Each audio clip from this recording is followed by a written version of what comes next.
നമ്മളെല്ലാവർക്കും തന്നെ bank account ഉണ്ട് അല്ലേ? അവിടെ നോമിനി എന്നൊരു പേരും നമ്മൾ കൊടുത്തിട്ടുണ്ട്. പക്ഷെ പലർക്കും തോന്നുന്നത് അക്കൗണ്ട് ഉടമ മരിച്ചാൽ നോമിനിക്ക് പണം മുഴുവൻ കിട്ടും, അതൊക്കെ അവൻ്റേതാകും.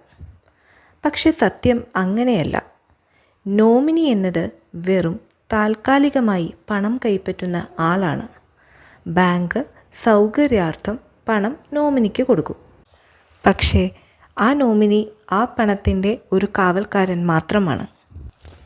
ഉദാഹരണത്തിന്, ഒരു അച്ഛൻ ബാങ്ക് അക്കൗണ്ടിൽ ഭാര്യയെ നോമിനിയായി ചേർത്തിട്ടുണ്ടെന്ന് വിചാരിക്കുക. അച്ഛൻ മരിച്ചാൽ ബാങ്ക് പണം ഭാര്യയ്ക്ക് നൽകും.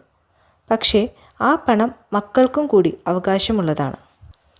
നോമിനി ആ പണം കൈവശം വെച്ച് കൊടുക്കാതെ പോയാൽ മക്കൾക്ക്, അതായത് നിയമപരമായി അവകാശമുള്ളവർക്ക്, കോടതിയിൽ പരാതി കൊടുക്കാൻ സാധിക്കും. നോമിനി എന്നാൽ പണം കൈപ്പറ്റുന്നവൻ മാത്രമാണ്, പക്ഷേ ആ പണത്തിൻ്റെ യഥാർത്ഥ ഉടമയല്ല. Thank you.